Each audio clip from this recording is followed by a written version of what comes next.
Good morning, everybody, and welcome to the Breakfast Club of New Jersey, or the Breakfast Club New Jersey. Some people don't use the word of, and that's okay. And the Breakfast Club is a group that has been here for a long time. We are celebrating our 22nd year of being in existence. The Breakfast Club was started shortly after the events of 9/11 in 2001. And it started with a couple of friends essentially meeting for breakfast. And so what those friends did, it was Frank Kovacs, who is our current founder or current leader and one of the co-founders, Janelle Rosino and others, good friends of each other, met at a diner, and they were working together on their own job search for whatever those issues were for them at the time. And quickly moving ahead, they kind of said, well, you know who else would be interested? I can invite so and so. And it kind of grew organically into eventually the group that is what it is now. And you know what I think it really shows is the power of working together. You don't need to go through job search alone. And so Frank and the others realized that there would be other people that would need help as well. And if you think about if you've been with the Breakfast Club a while and there was some strong unemployment periods, the group was quite large. 100 people or more were not uncommon during those economic time periods. And now that COVID came 3 years ago, the group was resilient and shifted to virtual to keep relevant and active for those of us that are still in a job search. So it really shows that for any of us, as we go through our own job search strategy, we can use the Breakfast Club for ourselves in a mini model of maybe getting together with our own peers or our own partners or our own friends and consider maybe we should meet virtually. It might be 2 or 3 or 4 people. You meet at a coffee shop, you meet at a library, anywhere you can meet. When the weather warms up, you can meet in a park or meet outside. And periodically talk among yourselves your own challenges or concerns or other frustrations and successes and what's working well or not, and really use it as another tool to be active. But now for the Breakfast Club and what the group is for all of us, we're here. We've expanded obviously years ago to invite other experts and individuals who have other insights and other experiences and share them with us. And so that's a benefit that we have now as members of the Breakfast Club to meet people like we will Andy in just a minute and other people that have been here. So the Breakfast Club does continue. We meet every second Saturday of the month at 8 o'clock in the morning. And we are meeting virtually at least through the end of this year. So all meetings through the December meeting are going to remain virtual. And the leadership, I guess, will make a decision close to the end of the year about how to proceed going forward. I think it would be nice that the group can meet in person at some point. But for now, we will continue every second Saturday, 8 o'clock in the morning. And what's nice, you don't have to worry, bring your own breakfast. So you will have breakfast at the Breakfast Club if you bring your own breakfast. Well, I had my breakfast a little while ago. I'm going to get my cup of coffee a little later. So that's us. That's the group. Glad you're all here to join us. And the Breakfast Club doesn't run alone. It's not just Frank leading the group. There's a number of people that are active and involved with the leadership of the group. Adrian Roman, myself, Jerry Payton are on the call today. We are active. Others are as well. And so it's a team effort. And so we're all very appreciative of the participation of all those people in the leadership, and I know Frank is as well. And so with that, I'm going to, and I should also let you know, we do have other resources that can be helpful for you. We are on social media, and that's one of the things that Adrian helps support for the organization. So do look for our different social media pages, our meetup group. We have our website, thebreakfastclubnj.com. And again, those of you, if you wish to follow along on this presentation slides as Andy moves along, you can get the slide deck and follow it along. It's mostly accurate. Andy has made a couple of adjustments in the last couple of days. And so it's The Breakfast Club NJ. Click on the About menu at the top. There's a drop down, and you'll see the speakers menu item or the speakers page. All our speakers are there for this year. And click on Andy. You'll see there's to the right of his name, the link for the document. It's a PDF. You're welcome to follow along and accordingly. So with that, I'd like to introduce you to Jerry Payton. And Jerry Payton and I are on the speaker committee in the leadership of the Breakfast Club. And Jerry helps secure and facilitate our speakers, including Andy today. And he'll introduce Andy for all of us. So good morning, Jerry. Good morning, David. Good morning, everyone. We have a great presentation for you today, and I'm going to introduce today's speaker. Andy O'Hearn is an Associate Director of Communications and Change Management for Bayer Pharmaceuticals, the Data Sciences and Analytics. He's also a LinkedIn Master Networker, Trainer, and Coach with more than 8,500 connections, including internationally known thought leaders, authors, and communication influencers. I'd now like to introduce Andy. Andy? Great, thanks, guys. Virtual applause. First of all, I'd really like to thank David, especially for that his introduction of Breakfast Club, because that really is fundamental to what we're going to be talking about today. You know, it starts out as the germ of an idea. Some people get together and they say, "What if?" And they're curious, and or maybe they're just a little bit restless, and they say, well, I haven't been able to crack the code on this, and I've racked my brains and gone through all my research, and I'm still not coming up with a solution. Anybody else got any other ideas, or anybody else we need to talk to? That's a great start to so many things. I mean, the genesis of so many great companies and movements has started with just a discussion like that in a very basic setting. So I love that. Also, just to explain a little bit about the idea of will it go around in circles? I was saying to the group just before we started, it's almost 50 years to the day. I'm dating myself as a boomer, but when the hit came out by Billy Preston, "Will It Go Around in Circles?" Some of you may know that I'm a blues and a musician and archivist and historian and vocalist and fun things like that. So music is definitely one of the themes that runs through my life. So I wanted to use that as sort of my introductory slide today. The other thing I'll tell you about, and David and Jerry mentioned my being at Bayer. When I started at Bayer in 2017, Bayer is a German company, as you may know, and they were having some difficulties sort of getting through to people in the organization. Because as I have often said, there's a phrase that Bayer uses a lot, the cognoscenti and Bayer, they say, if only Bayer knew what Bayer knows. In other words, there's pockets of genius throughout Bayer. It's 100,000 employees, but there's these little pockets of people that are just brilliant. And when those people can connect up and talk to each other, the synergies are just amazing.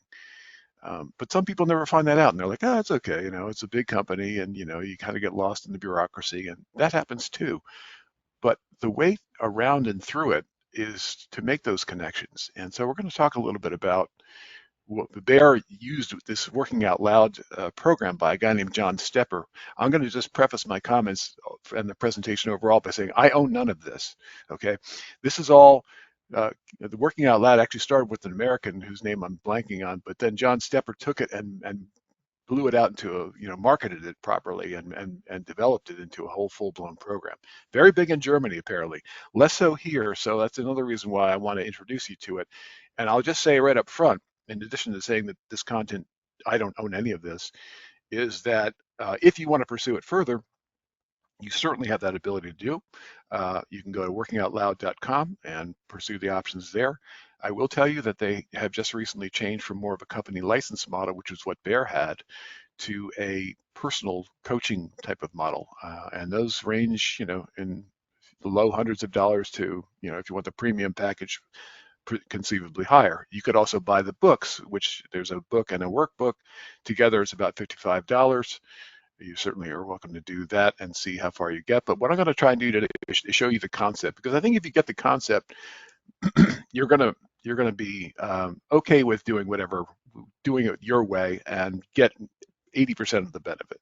So let's go forward. So, I was years ago, again, dating myself, I was in a musical. I was, of course, the villain, a guy named Jigger Craig in the musical called Carousel.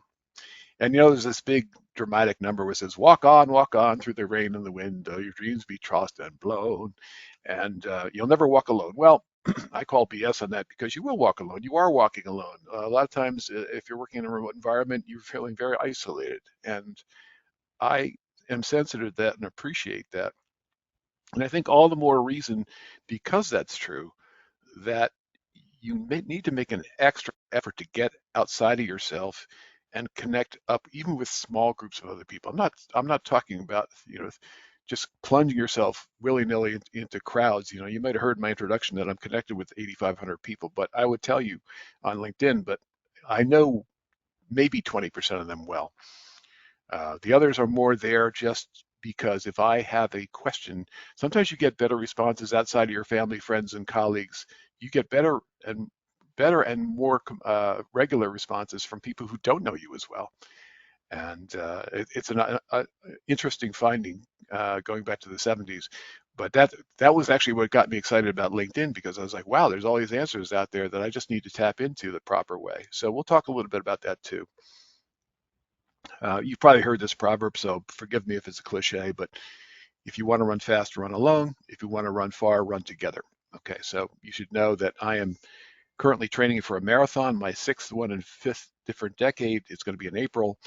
And so one of my uh, working groups that I'm going to use as an analogy through this presentation is this running group I came across in Somerville, which is just one town over from where I live. I had been looking for years for a running group that was closer than 13 miles away. And finally, I found one that was half that distance. And so now it's more likely that I can get together for them. As a matter of fact, while I'm saying this, they are out running a race, or about 3 miles south of me in Duke Island Park, which I am going to have to catch up to them at some point, because otherwise they're going to end up beating me. But in any case, this is the point that you need to work with other people to really achieve your results.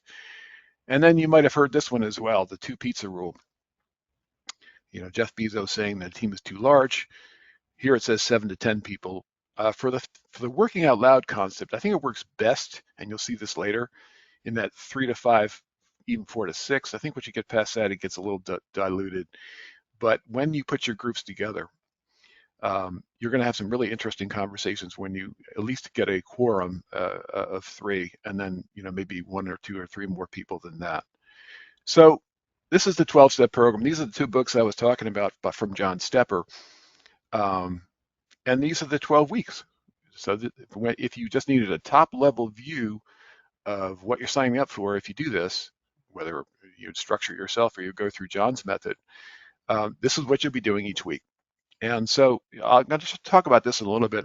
Like I say, hopefully you have the slides to download so you don't have to obsess about all the words that you're going to see in the coming slides. And one of the changes I made, I tested this out actually with a working out loud group yesterday at work, and they're like, "Oh, Andy, this is so overwhelming." I said, "Yeah, you're right." So the slides are going to there's going to be slides with a lot of words on them. Don't worry about those. You can look at those later as a handout. But there's also going to be slides with visuals. What I want you to do is to focus on the slides for visuals and interject your comments, and let's have a conversation about it. And then if you want to go dive deeper, you can look at the slides or contact me offline. You're certainly welcome to do that. So having Oh, said that, oops, oh, sorry, go excuse ahead. me, Yep, Andy. Yep, yep. just to let you know, because I promised I would. Okay, yep. There are 23 people currently Oh, joining great. today. So we Perfect. got a good sized group for you. Excellent. Thank you for that. Okay, perfect. So let's see. So this is what I really want you to focus on. And I'm going to hit you with a bunch of different slides that say this, maybe the same thing 5 different ways. So please forgive me for that. But this is really what working out loud is trying to present. It talks about this idea of relationships, and I think I've touched on that a little bit. The difference is that you're doing it visibly. You're not sort of hoarding your knowledge as sometimes happens in companies. You're telling people about your goals, and then you're sort of figuring those goals out with those people, not separately from those people. It's also about generosity. You know things, or you have access to things that other people may not. And if you trade those favors or swap those favors, you'll really make some progress that you wouldn't have otherwise made. This idea of purposeful discovery. God, if I had to put working out loud into one phrase, it's probably that. It's being intentional. You're being deliberate. You're not just kind of, shooting from the hip or trying things randomly. There is a focus. There is a structure. Some people say, well, I've done something like this. I mean, there's a guy, maybe some of you knew, named Richard Herring, who had these little mastermind groups that I did, a couple of years ago, and they were helpful. Um, but this is very purposeful. There's a structure here. Some people just say, I'd love to do this, but I don't know where to start. Great, this will help you. And then the growth mindset, talking about a curious approach. I'm going to talk about Danny Kahneman, who's one of my heroes, and he's still alive. God bless him. I think he still has an office in Princeton, though I think he may not be there. He may be over in Israel. But Danny Kahneman, Thinking Fast and Slow, is one of the best books I ever read, and it's also the most cited book I've ever read. Everything I read cites Danny Kahneman and Amos Tversky, who was his collaborator. But basically, the concept there is that, and I'll talk about this a little later, is there's an immediate response that you have to certain things, and then when you sort of pause, reflect, and say, now I have a choice of responses. I could do that response I was originally going to do, or I could not do it, take a deep breath, and pick maybe something that's going to work better. So working with the Working Out Loud group and the methodology, you're going to get better at that. You're going to get better at pausing and saying, I have more options than I thought. Let me assess those really quickly and make a better choice this time. So again, that last phrase in the bottom right corner, hopefully as you can see, that Katarina Kren says, learning how to network with experts in a targeted manner, again, the structure, and developing stable relationships. So over time, you're learning with these people and you're going to bond with them through that learning. So here again, I'm going to apologize in advance for hitting you a couple different ways, but this is the concept. Again, you're welcome to study this or, take this in whichever way works best for you. And if that wasn't enough, here's yet another way to address it. So again, it's about learning and improving together.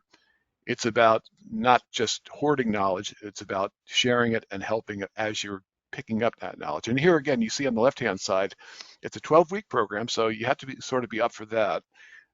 It literally takes that long for it to get traction, and then they say 4 to 5 people here and a singular agenda. So before the next thing I'm going to show you, there's 2 books, ironically, with very similar titles. I don't know if there was correspondence there or not.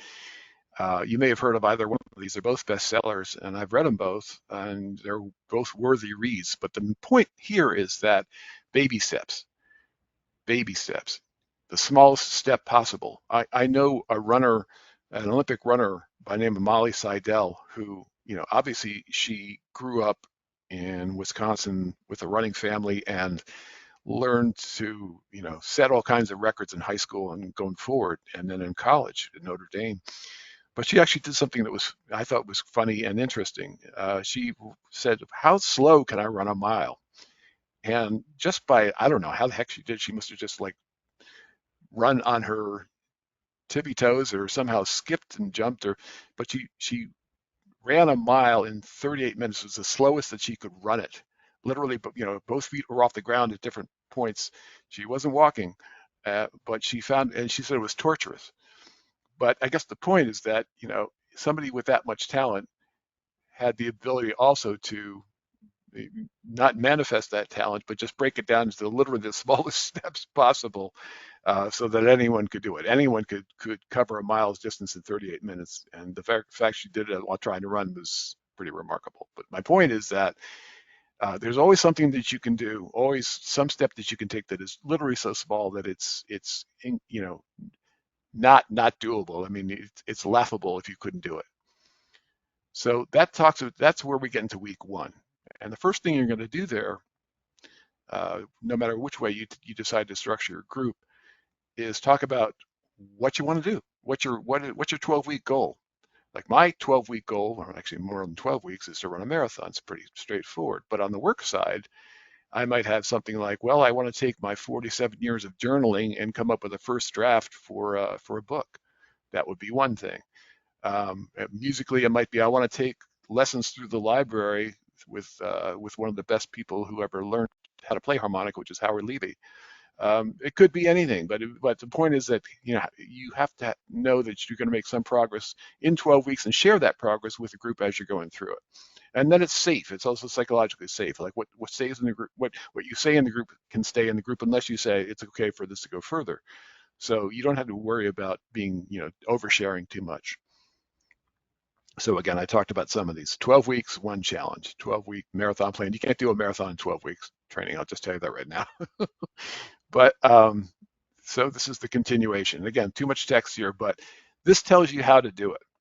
And the other thing that you're going to want to do is start to develop your relationship list.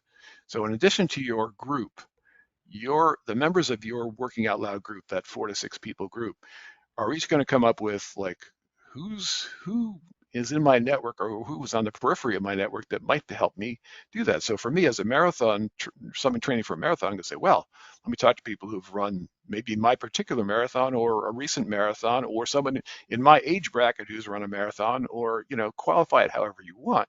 But there's people that or people that that know people that can put you in touch with those people. That's what you want to do here. So again, LinkedIn strategy, building that. Now, this is one of my favorite quotes from a great book by John Paul Sartre, saying, "Hell is other people." This is all about triangulation. That you can three people stuck in the same room is sort of like hell on earth. You don't want that. So you got to break past that, and you got to get not hung up on people's idiosyncrasies, but focus on their strengths. There's also a book that came out recently by a guy named Patrick Lencioni called 6 Types of Genius. So everybody's got, they're great at 2, they're okay at 2, and they stink at 2. So try and focus on the 2 that people are great on, and exchange those with other people. I don't know, Dave, is there any comments or chats comments in the chat before I go on, or any questions that folks have before I continue?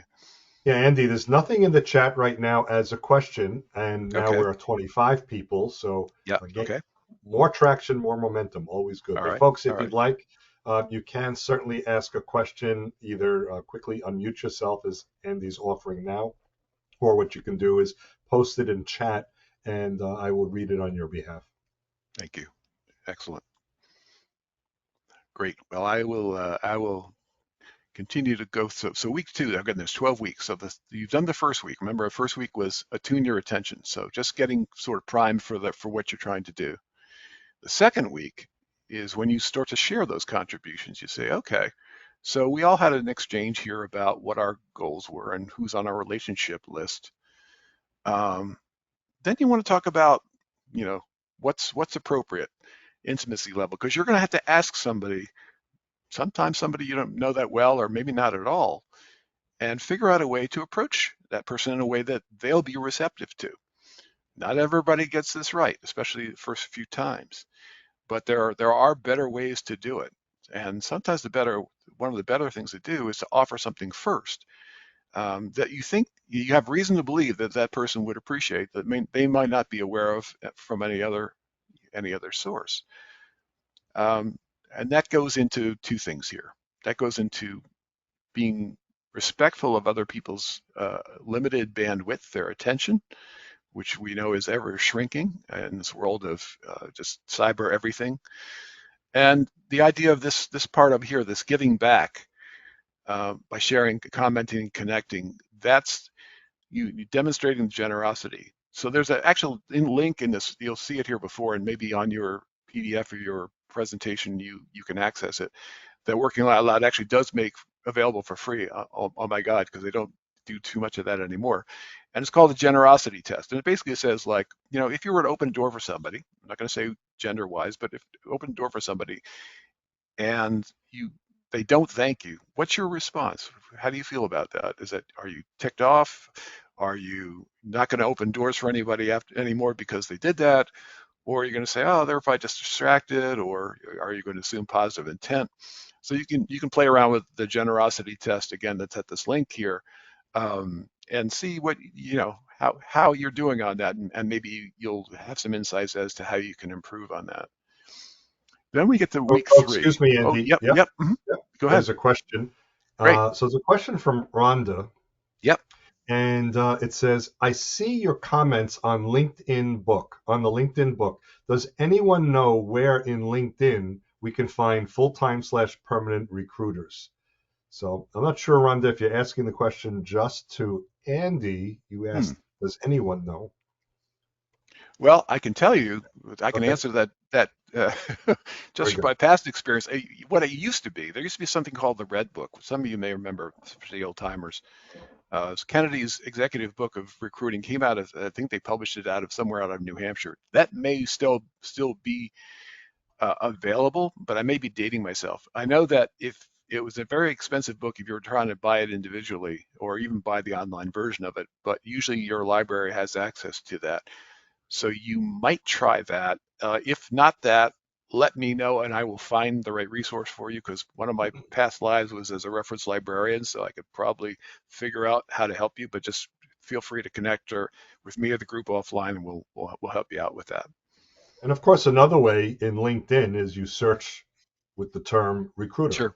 Yep. Recruiters want to be found because they want to make placements. So do a company search, I suppose, and search for the word recruiter. Yeah, I will tell you too that the best recruiters, at least, there are some that do general, and again, there's retainer versus contingency. Contingency, they make money off of you. It's not always the best. They're they're easy to reach, but that's by design. You may not necessarily get the results that you were hoping for with them. Retainer recruiters are great, but they have very limited time, and usually they seek you out. They sometimes resent you seeking them out. So what I would say is, to just general point is, try and drill it down to someone who is a specialist in your field who is still approachable. It's not always easy to find, but with a little legwork, you can do that, and you'll probably get the best results from those folks. So again, if you want to connect separately to talk with that, if you want to have a mini working out loud session about that offline, I'm happy to do that. And would you allow me to butt in for 1 second? Please, Alex, go. This question is such an important question. How do you connect with the recruiter? The way is not just to go and find a recruiter on this red book and so forth, because there are hundreds. Here is a practical side. First, you start with a company or several companies you want to work in. You try to find somebody inside the company that is kind enough to connect you with somebody in the HR department of your target company. If you're successful to do that, you call the individual and say, is there any way you can help me find out what recruiting companies are you guys working with? Mhm. Oh, we use a XYZ company. Oh, thank you very much. Now you want to connect that XYZ company. This is exactly the recruiter that will get you into the target company. That's a way to go about it, and not to do a PhD thesis with libraries and finding. Mm. That's a practical way. So Yeah. I hope this is helpful. I will put myself on mute. Oh, thank you, Alex. That's great. I will test that up myself now because I want to see how that approach works. I'm sure it does. Excellent. So talking about week number three, 3 small steps, and you're like, well, this looks like a lot of steps, and it kind of is. But here's what you're really looking to do. This is where the structure piece comes in. So again, every session has a check-in question at the beginning, and then you from that point, two things. And on this particular one, one is that if you don't sharpen the saw per Stephen Covey, it doesn't matter what you do because you're going to go into it sort of impaired because you've worked yourself too hard. You focused on too much of the wrong thing. Uh, Per what Alex just said, it's very easy to go down a rabbit hole and then be like, but this didn't produce anything for me. In the meantime, the opportunity cost is you could have been doing more productive things because you're talking to people who have a better insight on that. So make sure you have those discussions. And that goes to this next part. Make at least 4 appointments with yourself and also leverage networks that already exist. So again, you're like, oh, I don't want to plow into new networks. That's too terrifying for me. Okay, you don't have to trigger yourself.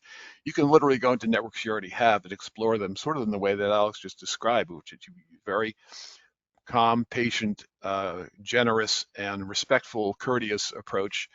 to people in your network and say, I've got, just show a little vulnerability and say, I've got this challenge or issue, or I've got this real, thing I haven't been able to crack the code on. I know you're really good at this, or maybe you know people who are better at it certainly than I am. Maybe you could suggest a few individuals, and then start to work it. And being, offering this idea of gratitude privately and publicly, and just get used to doing that, almost to it becomes reflexive. So again, leveraging networks and then also taking care of yourself as you're doing this. Week 4, earning someone's attention. What do we mean by that?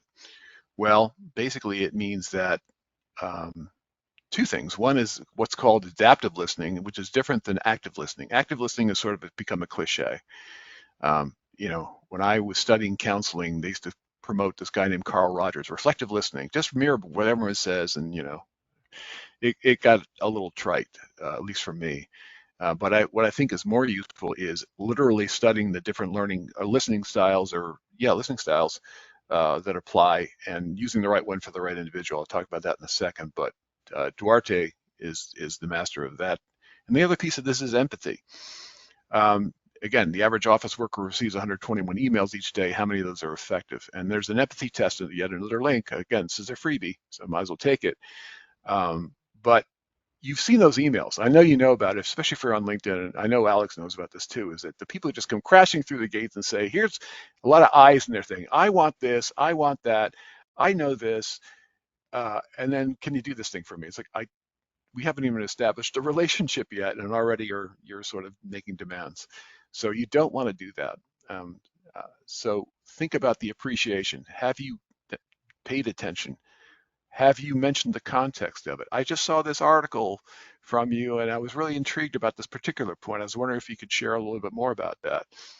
Value. What's the potential benefit? I noticed that you mentioned such and such in your article. It just so happens that I read a great book on that. I'm happy to share that link or that resource with you. Again, you can't do this as a quid pro quo. It's really got to be as selfless as you can make it. So here's the Duarte formula, and I encourage you can Google adaptive listening, Duarte, and then these 4 words, and you'll get a lot of this for free, and it's really helpful. It's going to make you a much better listener right away. And then in terms of empathy, I talked about Danny Kahneman, System 1 and System 2. What you want to be able to do is move from this left-hand side, which is very reactive and almost never the best response that you could have done. Pause, understand that you have choices, breathe, and then, deliberately pick out something that's a little more, in align with likely to get you a usable response and build a relationship, not just a one-off. So this next slide is the one that people just freaked out about. And I get it, because I, of course, take things as a personal challenge as someone who develops content all the time, and said, come up with a list of 50 things that you could talk about with other people. And I was like, cool, here they are. Most people get stuck at 20. They're like, oh, I can't think of anything else. But if this list helps generate some things for you, that literally you could go to somebody and say, pick a number, like pick number 31. Let's talk about bucket list travel locations. Where'd you always want to go that, before you die? Great. You can have a discussion about that. You can connect with people on just about anything, and it just gives you a range of it. So rather than dwell on that, and I joke a little bit about this 10 facts about you thing over here, but it's all about sort of showing some vulnerability and saying, hey, I'm a human behind the request. There's a living, breathing human being going through maybe some of the same challenges you are, or maybe challenges that you always wanted to get better at. Let's talk about those. And you'll be able to do that in your group because it's a small group and because you're going to remain goal oriented. And again, I'll pause here briefly for any questions or comments if people have this. I know it's intimidating to share things about yourself, but if you start to do it on a small basis and get comfortable with it and desensitized to it without necessarily oversharing or getting to things that are going to come back and bite you, it can be very useful, because I think people just like to talk to other people and they like the humanity of it. They don't want people just to be a means to an end. You don't want to be just a cog in somebody else's gear mechanism. You really want to truly get to know them as people. One thing I've learned from bear culture, because again they're German, is they won't even have a serious discussion with you until you build a relationship.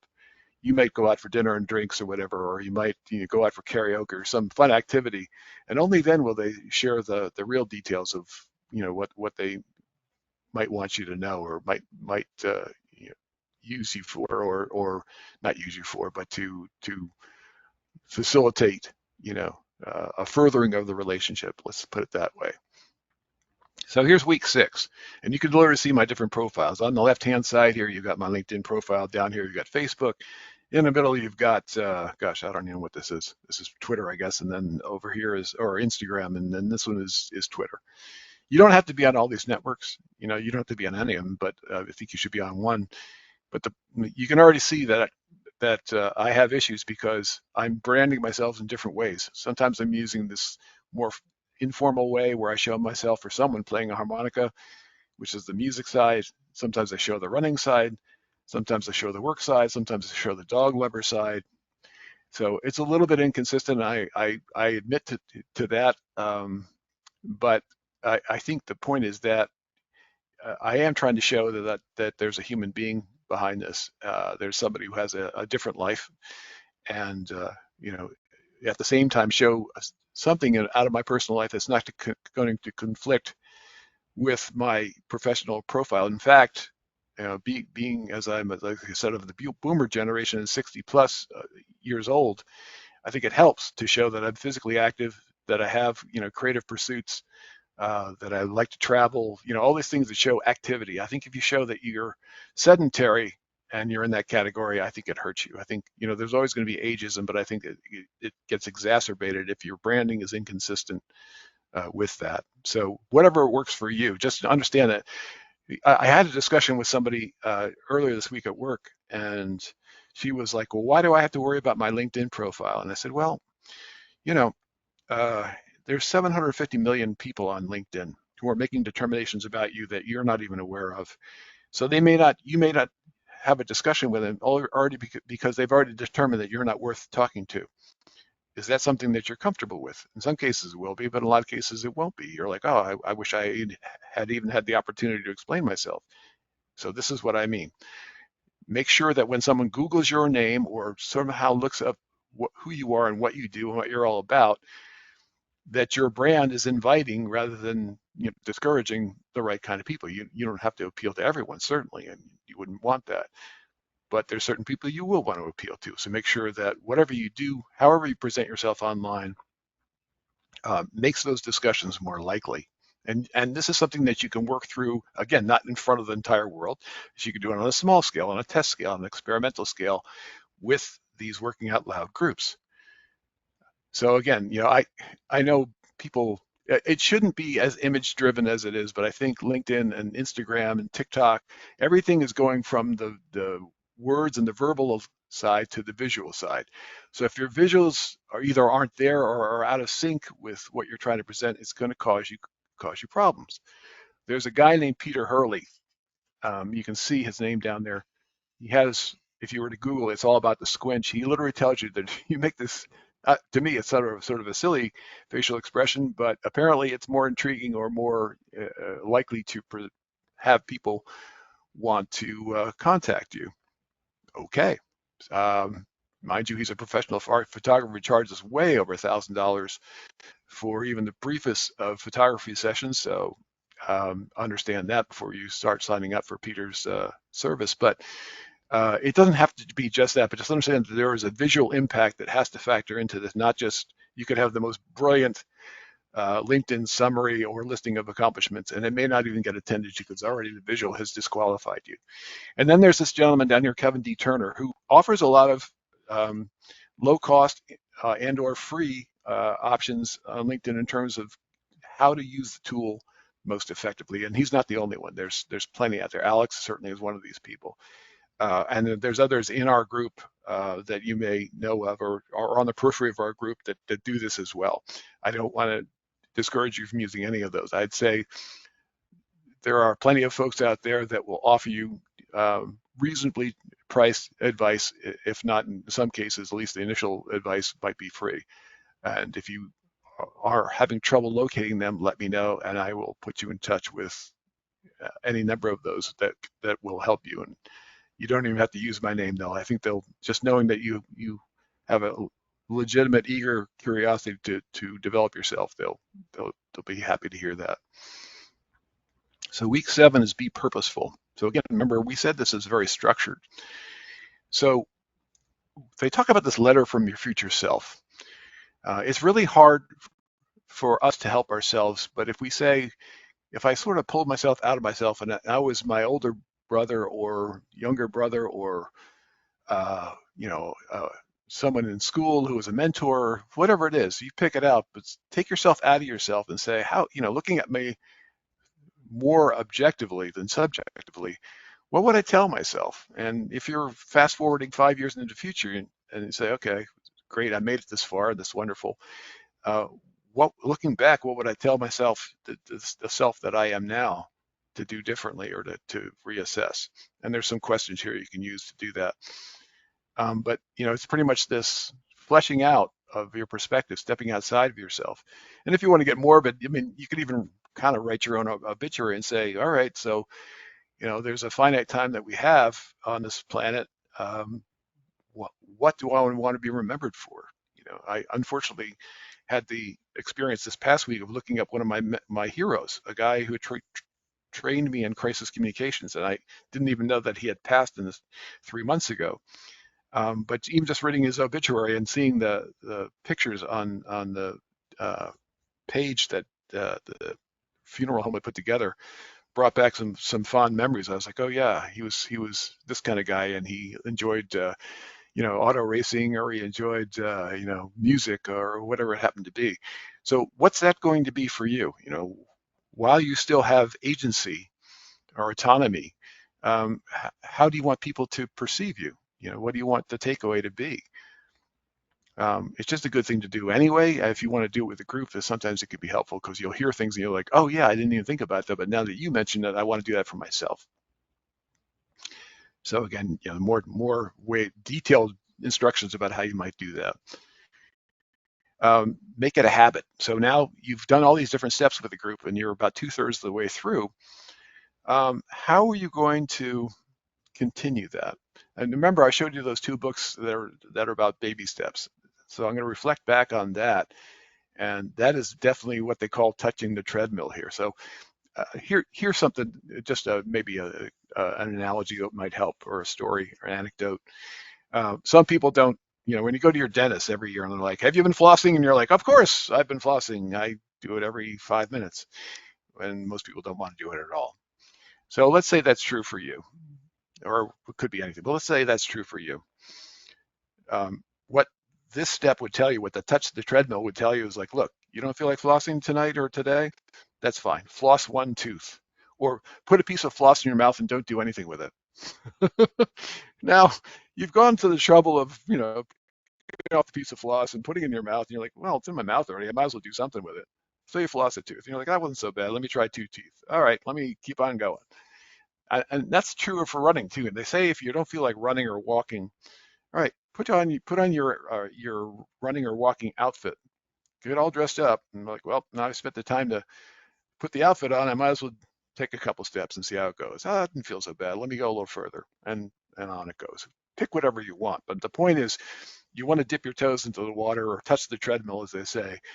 And once you do that, because you've already invested time, it's actually a tactic that's used in direct mail a lot. Those direct mailers that you get, it's like, just open the envelope. You don't have to do anything else. And then you're like, well, I opened the envelope. Now I see this thing. It's like, if I take this other step, and by the time you're done, you've done 20 steps, and you're like, okay, now I got to send the thing in because I've already invested this much time. And it would be silly if I just threw it out now. And they know that, and they take advantage of that. So however you choose to do that for yourself, feel free. And again, you'll see it here. And in terms of stress, it helps you get past this fight, flight, or freeze response to stress, because you're doing it in such small, steps that it's not a threat. It doesn't trigger anything. It doesn't automatically put it on your I think it's the amygdala in your brain that says, wait a minute, you're trying something new. Oh my God, we can't have this happen. It's going to throw off everything. So just stay the course. Then down here at the bottom, you see the 99 no's to a yes, which some of you may know from sales training or whatever. You're going to have some things that don't work. You're going to have some things that fall flat on their face. You're going to have some things that actually take you back a few steps. But if you keep at it, and I can literally say this from marathon training because there's good, bad days, good, the bad, and the ugly. Um, Eventually, you'll get to more and more of the good. I can tell you that that's true, but you do have to stay with it. And that goes into this visual here that you see on this slide. Some people literally graph it out and they say, here's the habits I want to do, and they'll plot it out by months along I guess the x-axis, and on the y-axis is the actual habits, and you just track it. And visually, you can see, oh, I'm doing pretty good here, or I tend to have hiccups on weekend days. Well, let me see if I can come up with a strategy to address that. But in any case, you're following it. You're not treating each one as an independent one-off action. You see a pattern, and the pattern will either encourage you or say, oh, I learned something about myself that maybe I was avoiding. Let me see if I can do something about it. Or talk to other people in our working out loud group. Say, I have this I'm getting hung up on something. What did you do when you ran into something like this? And hear what they have to say. So again, sometimes that will help when you start to then take these learnings to the outside world and get even more feedback. Sometimes what helps is putting together a top 10 list, or a listicle as it's called. And then if you're really stuck on creating one for yourself, you can ask somebody for theirs, and most people will have that. It doesn't have to be 10, it could be 5, if 10 is just too much. But the point is, something will spark a response or an idea in your head to say, oh, I never thought about that. And when I was evaluating this situation, it never occurred to me that that would even be an option. Now I want to have a further discussion with you about it. And again, these things just feed on themselves. You don't have to do anything other than just think of 5 or 10 things, or have someone else do that. And you can see, 10 good things, 10 bad things about listicles. But what you're really trying to do is 2 things over here on the right. A lagniappe is something, if you're not familiar with the term in New Orleans, sometimes what they'll do is when they want you to try something, they'll give you a taste for free. And they'll say, once you taste it, you're going to want to buy it, or you're going to want more of it, certainly. And then that bottom aspect is the community of practice, which is, again, what you're really trying to build here. Eventually, you'll have a go-to for every single thing. For me, for example, if I'm doing some work on diversity or inclusion, I have people in my network that literally live, sleep, and breathe that. And I don't have to sit there and rack my brains, because I know they're gonna know. They're gonna say most people spend time doing this, when in fact the real answer is over here. And you just heard Alex earlier in the presentation say, hey, before you look up recruiters, you might want to do these steps instead. So great. Now you've got another resource, for something like that. And that there's any number of people in your network that are going to develop into these specialized nodes of knowledge in this community of practice. It's going to be so helpful for you, and make you useful, and make people want to approach you because they know you know people. And it's just a wonderful thing. But you have to immerse yourself in it first. So you're 10 weeks in, and now you're sharing any number of these different things, and you're being known for someone who shares those things. So you're being known for your generosity, and also for your network and for your knowledge. This is good. You're really starting to get a feel for this.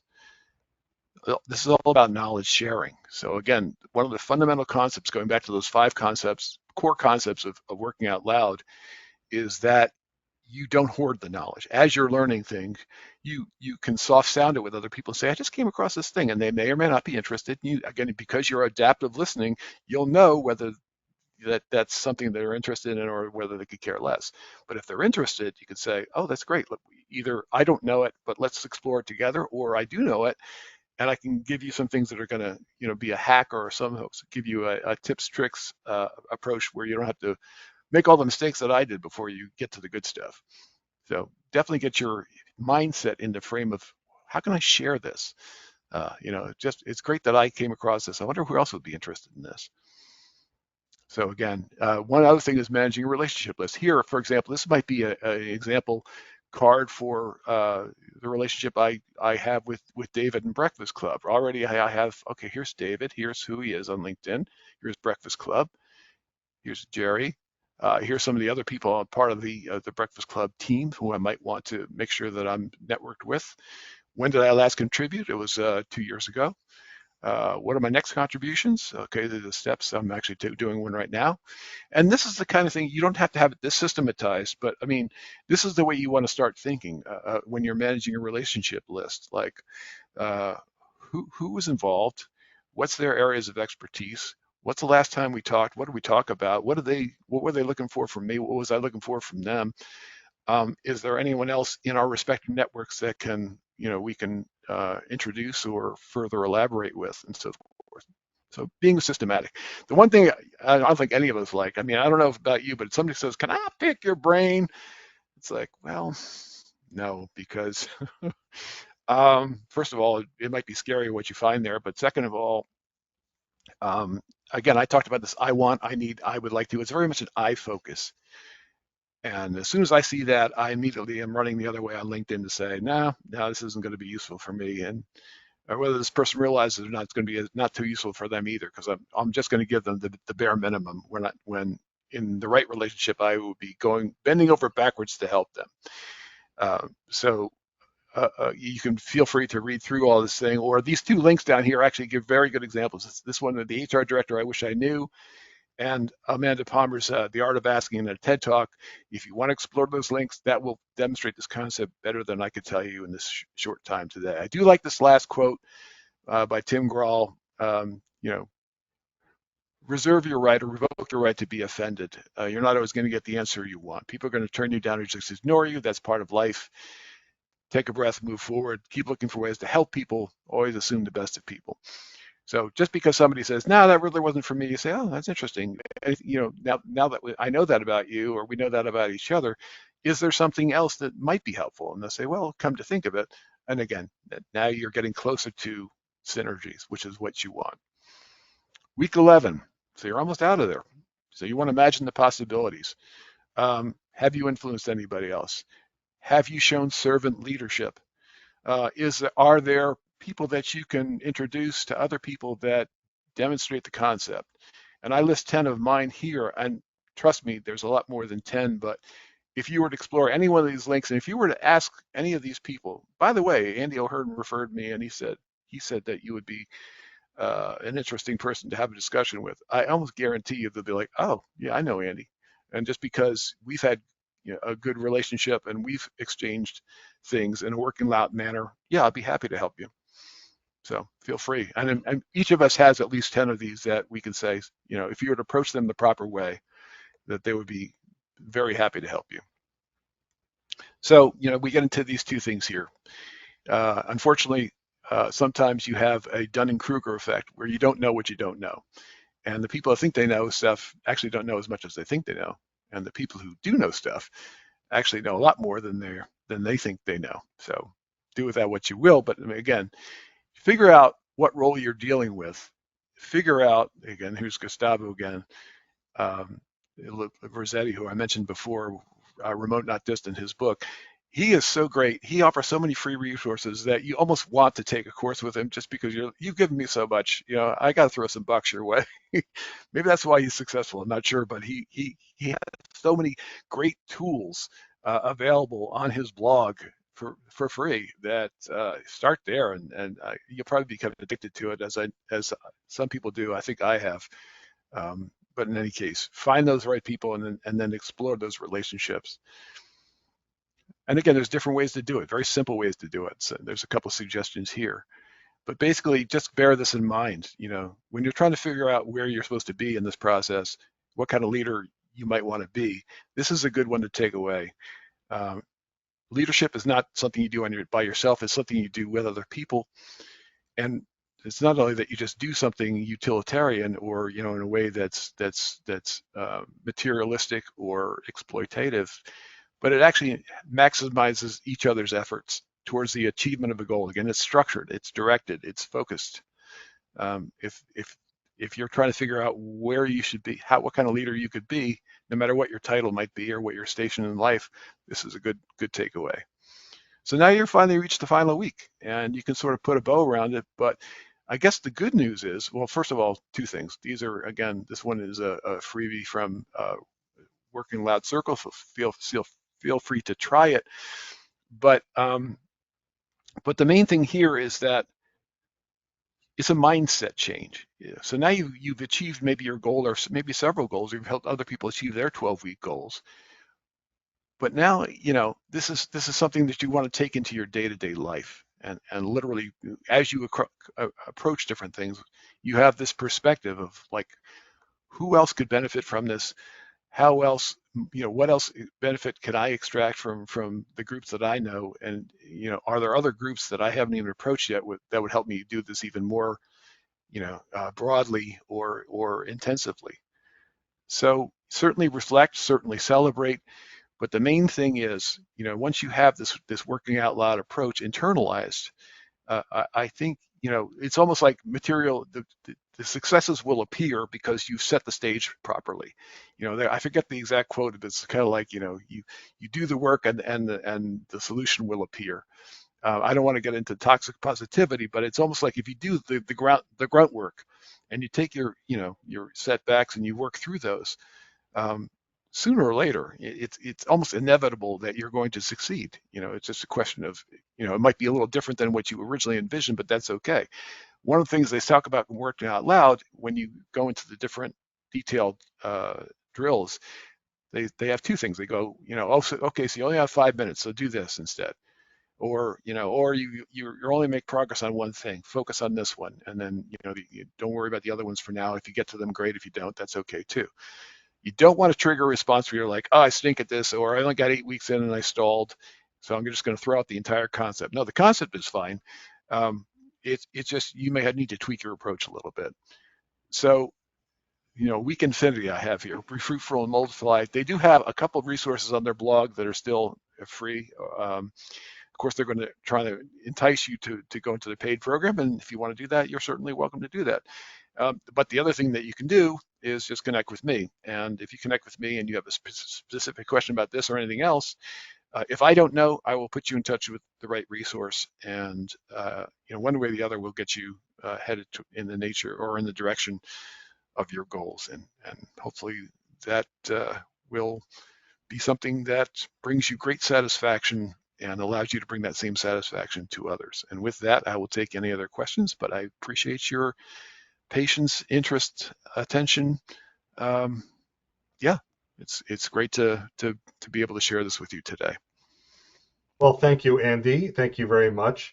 So, folks, an opportunity to ask a question of Andy. You can open your mic and speak your mind and ask accordingly. You could still put it in chat, but no need to right now because Andy is, I guess, well, finished the slide deck. And I did also put, Andy, your contact information Yep, in chat. great, And I put some other information along the way in chat as well. I'll make chat available, send it to Adrian. She'll post that on the website a little later or tomorrow as well. But excellent, yep, you can get that. The links to the couple of books that you presented as I found them, I put those out there as well. So great, thank hopefully you. you can get that. Yep. So any other thoughts or questions, folks, before we wrap up the meeting and hang out a little bit for just open networking? We'll do that in a little bit, and everyone's welcome, or any of you welcome to hang around for that. Talk about anything. Where's my Thoughts, gavel? comments, Going concerns? once. Going once. Going. And if you have any comments about Nancy's Valentine background, save it for the open networking a little later. While we got Andy to address concerns, questions that we may have, let's just hang out for another moment here. Sure. What was your general reception to it? Is it something that you think you would be interested in doing, or if not, I'm curious to know what doesn't work for you, and maybe we can tweak that going forward. Yeah, so those of you who are in a job search, do you see how this is a program, or maybe even just a couple of the weeks resonated with you, even if Right. not the whole program has? You may say, oh, I really liked week 3. I'd like to learn more about that. Later, you can develop or understand maybe how the weeks flow. And just a little known, don't share it beyond this group, but I just happen to have the actual circle guides, which are you're supposed to have to pay for. So if you really feel motivated, let me know, and we'll We'll work Be something out. careful what you're offering. The recording is still on. I didn't say that. No, yeah, yeah. I never heard So that. I now have a means of generating income by extortion, I suppose. Of course, now that I reported I will take a bribe, that's on recording. So Andy has equal opportunity to extort from me. So I think it's net net. See, this is classic working out loud Right. But dialogue clearly, exchange. Andy has resources that he can share with you as needed. I do. And I don't know, but you have to ask him if he can get you a discount on aspirin. Actually, yeah, we do have a company store. So Company store. So, well, if not, folks, no worries at all. Andy's contact information, he posted it on the slide a moment ago. The recording will be available later on our YouTube channel. So you can check on YouTube for The Breakfast Club. I believe it's The Breakfast Club NJ. Also, there's a link on our website, thebreakfastclubnj.com, to the YouTube channel. So a little later, you'll be able to watch the video. We do need a little processing time. So, when we disconnect, don't ask me, where is it? It'll be there. And also, you can see Andy's contact information is right there in chat. It's one of the last messages, so you can go get that as well. And but Andy, this was terrific, and clearly this is a very robust process, and you really boiled it down nice and easy for us. And I know some of the slides were wordy, but that's why you made them available to us so we can follow up a little later. yeah, I don't want it to be intimidating. I mean, that's one of the things that you don't look at the overall and be like, well, now I'll just reject all. But to David's point, you can pick and choose, and something in there will work for you, almost guaranteed. I guess the other thing too is that even just getting the general idea of this, however you choose to do it, I think the main thing is I am typically, I think what's called an ambivert. I'm great in front of big crowds and I'm great one-to-one. I have more issues with small groups because, just the quirks and idiosyncrasies of people sometimes drive me slightly out of my mind. And I need to get better at it. For me to be successful and for me to help other people to be successful, I need to be better in small groups, like the Working Out Loud type of groups. So, like I say, I'm speaking to myself, not just, being the sage on the stage when I push these concepts forward. I think it really will help you. I think you will notice a difference. And I guess the thing is, you'll become aware of opportunities that you would not have otherwise been exposed to if you pursue this approach. I think you need to reconsider week 12 of Reflect when you talked about your marathon training, because Yes. early on what you said was you switched running clubs, one that was 13 miles away to one that's 1 mile away. It just seems to me, if you stick with the club that's 13 miles away, that's your marathon training right there. You run 13 miles and then you run back, and then your training for the day is done. So you go back to week 12, Yeah, reflect on yeah. the value of that decision. Oh yeah. Well, I mean, it's so funny that you can play off the running clubs against each other because it's a very incestuous group, meta group.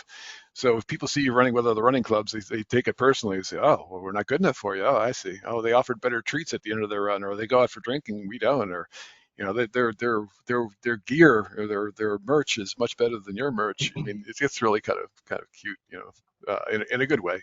It's nice to have options, is all I will say about that. Sure. And it must be good fun when groups of runners pass each other and you just hear the hello, hello, hello, hello, hello, hello, hello, hello. Well, actually, what's really fun is when you have these combined group runs where neighboring groups who I guess are competing when they're in the races, but when they're training, it's all good fun. So you can you it's sort of like what they talk about. Super Bowl's coming up tomorrow, and there's the Kelseys, the one on each team, and they say we're best friends and we root for each other every single day, but this day, and on this day we cannot do so. Oops, sorry, I my see. answering machine behind me is talking, so apologize for that. So any last Na- comments, folks, before we wrap up? Nancy, you said something, and I don't know if you're muted or not, but you're welcome to say it on mic if you want to. Or No, I'm just enjoying and laughing. oh, And good. Well, I'm glad to hear that. All right, folks. Well, listen, Andy, thanks again so much. This was terrific. I'm so My glad pleasure. and appreciative that you shared your time and knowledge with the group. Yep, so there's some applause. That's very good. There's some very nice comments in the chat about people appreciating the presentation, thinking it's terrific. So, and I agree with them as well. And just before we wrap up, folks, want to let you know we will be meeting again next month. March 11th is the second Saturday of the month. Ed Hahn will be here. Ed Hahn is known as a job seeker ally and a LinkedIn guru, and he'll be talking about how best to leverage LinkedIn for job search in 2023. And so one thing, a question came up earlier, how to find recruiters on LinkedIn. We gave some suggestions. Well, we just found a recruiter for you, Ed Hahn. He's an internal Yeah. recruiter, and he is a LinkedIn guru, so you get the He best is. of both. You can ask that question again next month if it's still on your mind. So Excellent. yeah, that's our program for today. I will end the recording, but we're going to hang around a little bit for open networking, and you're welcome to chit chat with us. But until we get to see you either in person or virtually next meeting, thanks everybody.